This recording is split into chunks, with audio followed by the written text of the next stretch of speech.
দেখুন আপনাদেরকে আমরা এর আগেও ডিএসজির কাজ করেছি, এর মধ্যে একটা ডিএসজি ক্লাচ চেঞ্জ করেছি, তার ভিডিওটা এখন আপলোড করিনি, করবো।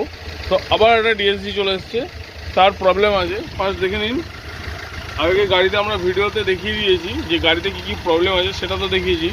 এখন আপনাদেরকে দেখিয়ে দিচ্ছি। দেখুন এখানে গিয়ার বক্সের মধ্যে ক্লাচ কিন্তু টাচ হয়েছে, যেই কারণে এখানে ইয়ে হচ্ছে। আর গ্লাস কিন্তু দেখুন আটকে আটকে ঘুরছে, এই পুরো ফ্রি নেই, এরকম শক্ত, পুরো পুরো শক্ত ক্লাচ আছে। হ্যাঁ, জোস্ত করে ঘোরাতে হচ্ছে, তো ক্লাচ ফ্রি নেই। আর আমরা এখন অ্যাসেম্বল তুলবো, তার টুলস আছে, এই যে টুলস, এই টুলস দিয়ে, স্পেশাল টুলস দিয়ে আমরা ক্লাচ অ্যাসেম্বল তুলে নেবো। এর ফিটিংসেরও আলাদা টুলস আছে, মাপঝোপ আছে।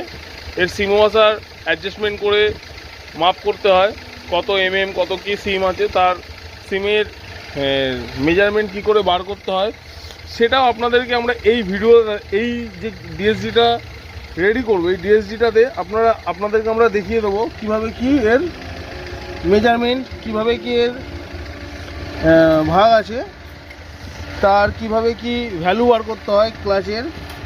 ধরুন এই যে K1 আছে 0, আর K2 এর ভ্যালু দেখিয়ে দিচ্ছি পুরোনো ক্লাচে। K2 এর ভ্যালু দেখুন এখানেই আছে, K2 0, K1 0।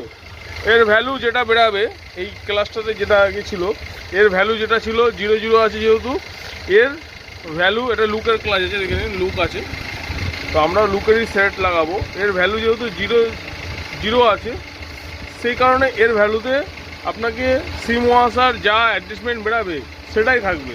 এটা যদি মাইনাস থাকতো, আপনাদেরকে এর সঙ্গে যা ভ্যালু বেরাতো সেটা মাইনাস করতে হতো।